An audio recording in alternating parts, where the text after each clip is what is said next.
Hello and welcome back, or if you're a first-time visitor to CFM Elite Lifestyle Business Hub, I usually miss out the lifestyle, but we're adding it in because in business, lifestyle is so essential. And if you're coming across my page for the very first time, welcome. My name is Chiko Matenda and I'm based in the UK. So today's topic is an extension of the topic that I recorded on my podcast today. And this podcast was a topic about your business. Are you establishing a business that you're treating as fine art, or are you just creating a business that you hope will stick on the wall? So an exaggeration would be like a fly on the wall. So if you're throwing like a sticker on social media, hoping that it will stick on somebody and then that it will eventually work. So the reason why it's ever so more precious to consider your business like fine art is, especially if you're thinking about establishing a lifetime and long-term business that will sustain you till the point of death. Yes, we have to be realistic. This is what life is all about. People who are on their deathbed, they're usually thinking about their wish for the life that they could have lived. So it's thinking about, when you're developing your business, is this the type of business that will leave you feeling fulfilled? If you're doing something that's for short term, then that's another matter. Okay, so if you're looking for something that's like short term and instantaneous gratification, like winning the lottery or being online and finding an opportunity that gains you money just to pay off bills, then that's also like a completely different matter. But if you're looking to establish like an online business, then this is the topic matter. So just in terms of proper manners and etiquette, I'd like to introduce myself. My name is Chiko Matenda, and I'm pretty sure I already introduced myself, but it could be just, that time of the evening. But if I haven't, then I'm reintroducing myself just in case if you're catching me halfway and wondering, who is this lady? So my life purpose is connected to women's good causes as well as young girls. And as women, older women, and I'm getting older in age, so I won't even actually give you my age. Let's just say I'm getting up there. But as ladies, it is also good, I believe, to be able to be advocates directly or indirectly for young women, because then they look up to certain specific individuals or figures that can then be the voice of reason as they're growing up. So I always wish I had good surroundings for me, but extending to that, it would have also been good to be exposed to as many women as possible who were like speaking to me my language as I was growing up, like in my teens and in my 20s as well. So that's what we're here for. So do introduce yourself. Feel free to comment rather than just navigate through. Feel free to press a like and also to turn on the notification button so that you can keep up to date with like my live video sessions. So on this page, I'm progressively growing it slowly for a purpose, and also inviting women to come to my page on purpose as well, rather than seeking. There's a reason to everything. You have to be intentional in business. So just in terms of treating your business like fine art, in my podcast, I was saying about an experience that I had in London. I love art. I treasure it. As you see in my background, I've got like a painting there. It's of lovely Paris. So I picked up that art piece from like one of the painters in Paris when I was with my mom, if she can remember this when she's watching. Okay, so if I can remember the name of the place, and I always visit it as well, but it's just slipped my mind, I'll let you know where exactly. But it's one of these places when you go, you feel like you're just lost in a different city and you've gone back in time as well. And this is what I love. So just in terms of fine art, I was walking past a gallery, if you can say correctly, in London and central London, and it got me thinking about social media today. So Picasso, Cezanne, and Van Gogh were playing like on my mind, because these are the people that when I was growing up, like I was like inspired by.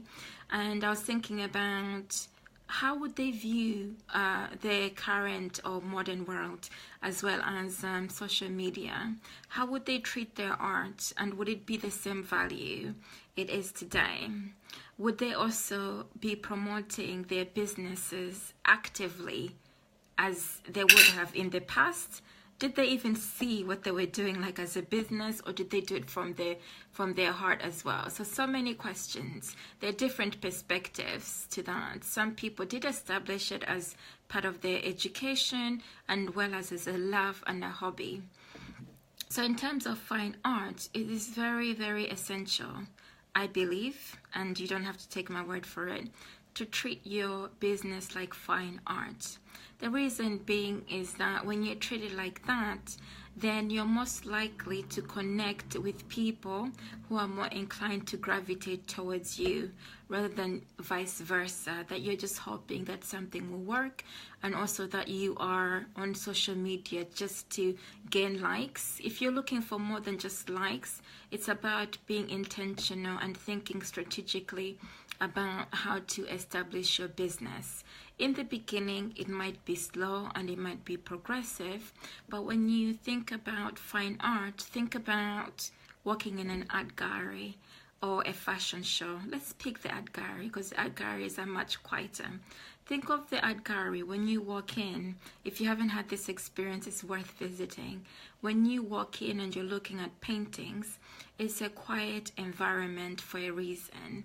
The reason for that, it's intended for you to be able to spend time observing the artists, and then also to interpret from your own perspective what you're taking in from what they've created. They don't actually tell you, and if you read the description, yes, there will be some background of it, but you won't know in and out what they were like going through, unless if like you've read their book. So sometimes it's good just to go in not knowing, and then taking in your own perspective about what you believe about the art. So taking it from that perspective, look at the artists when they were in their own environment. Okay, they might have been going through like an experience that connected with their gut, their intuition, that prompted them to paint what they were painting, and they took care of it and let it grow in terms of letting their mind flow and not stopping them. And before they were released, before they could even release the art, they took time to look at it, analyze it, and then send it off to whoever would be in receipt of it, and that's in the art gallery as well. And after they've parted, which is not so easy for many artists to part with something they've taken time with, and after they've parted with that painting, they don't know what is happening in the background. Okay, so imagine what it's like to go through not knowing who is admiring your art, who is critiquing it, and whether it's a like or not like. So this then brings us back to social media. There's this instantaneous need to get recognition. So it's looking at your own values and your own foundations, questioning a bit more about what is the need for instant gratification, and is that ultimately what you're looking for? And if it's not the instantaneous need for gratification, it's also looking at, do you also linger on in your mind what people may think once you've posted something? And then ask yourself, what is that about? Okay, do you worry about that? Do you think about it often, to the point that it stops you based on the feedback that you receive from other people in being able to create more work? So there are many questions. And if you're not creating the work yourself and posting on behalf of somebody else, think about what's behind there as well, that message. We all go through like a development stage, and I went through it as well, where I was posting like quotes and lovely stuff, and it was fun. And once in a while I'll do that as well. When something inspires me, I'll do it. But if you're trying to establish like a long-term business, there's also something about trusting that your own work is good enough. Okay, it's good enough for you to introduce it to the world and then to let go of the aftermath. Okay, and to feel comfortable that it's not everybody that's going to like your work, and that's fine. And that it may be slow, it may be like crickets, and that's fine too. And there's a purpose for that. Okay, just like any art piece, there's nobody pressing. Can you imagine? I would be furious on behalf of Van Gogh, Picasso, or whoever else, if somebody walked into the art gallery and was pressing like stickers on the actual art piece and saying like, not like, and whatever comments on it. There's a reason why there's barriers there. Okay, so I would actually be flabbergasted if that actually happened. So think of it that way, is that what you're producing, as much as as long as you spend time on it and you're in tune with like your emotions, your life vision, and your life purpose, trust that it's good enough for you to let it go. Trust that whoever is meant to receive the message will receive it, whether they express it outwardly or inwardly. It doesn't matter. What matters the most is that somebody has connected with your art piece that you have dedicated time to, and you've trusted yourself to have the skills to be able to produce it as well, so that the world can see you for who you are. So I hope that's making sense. And this is what I mean by treating your work like a fine art. I think it is a competitive arena, and a competitive arena for good reasons, because what it creates is, I think there's either a survival or a defeatist mode according to where you are in life. So when you're in survival, it's not necessarily like you must attack. It's not like that. It's more about, there will be other people who will react in attack mode because they may be in a place where they're feeling like insecure. Okay, so those people will come in your path. And then there will be people who are very confident, and you may feel deterred by their confidence. So these are all things that come in your path to test you for a reason. Okay, so always revert back to your life vision and your life purpose, because those are the places where you're most likely to get guidance. This is where your truth lies beyond anybody else, because when you think about it, anything that's been created by Google has been created, I'll start off with women, okay? Has been created by a woman behind it or by a man behind it. Okay, they had a thought and then they went away with their thought. Okay, so it might be that there's a dictionary, and there is a dictionary out there. So online, offline, it started off with a thought by somebody. They trusted themselves enough to put their thought out there. Okay, so when you're creating your work, it's that balance as well. It's trusting that your work is good enough for the people who are intended to receive it.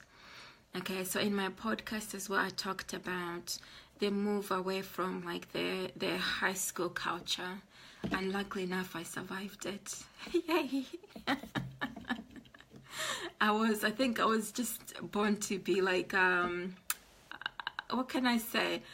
I'll use the word global citizen rather than nomad, because what that means is I was like I moved from one school to another, and also I've lived in different countries.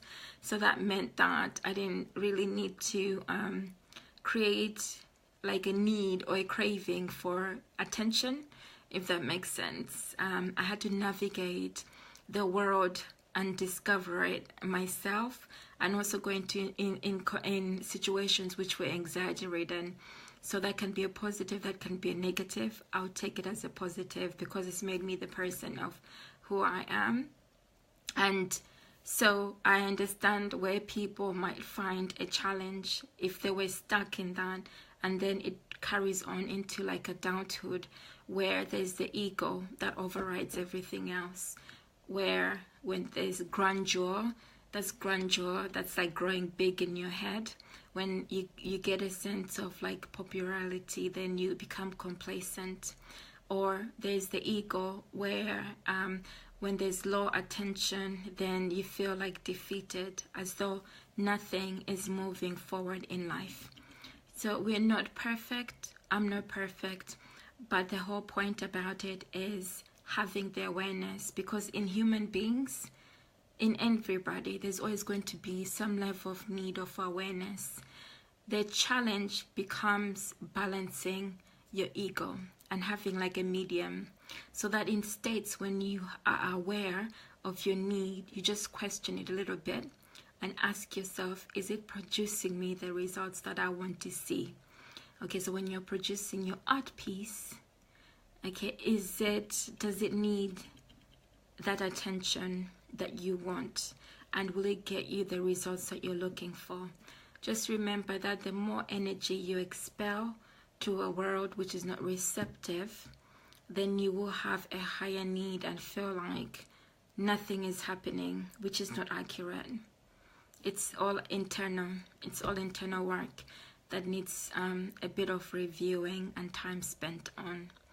The other thing is, lastly, why you want to consider making your business a fine art is because of patience. Considering that any type of development, even like a baby, we give them opportunities to grow. That social media is forever evolving, but what is lasting is your footprints. So from the beginning, you will be able to see your progression in terms of how far you've progressed.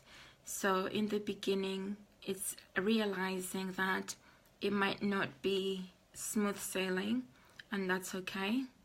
Looking at, if you're in digital marketing or self-development, Gary Vee talks about how he started when he had nobody watching and nobody listening.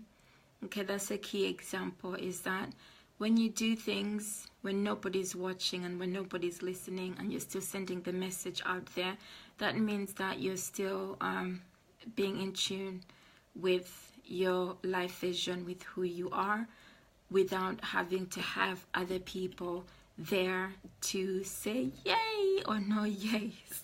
Okay. That's already pressure enough. So that's all I wanted to share for today. Do listen to my podcast. You will see an update on my page, which is here below me. And if there's anything that I've missed out in this live session, you can find it there. If you feel that this has resonated with you and you have further questions about where you are on your journey, do feel free to connect with me or to leave a comment below as well. Thank you for watching. Until next time, ciao for me for now.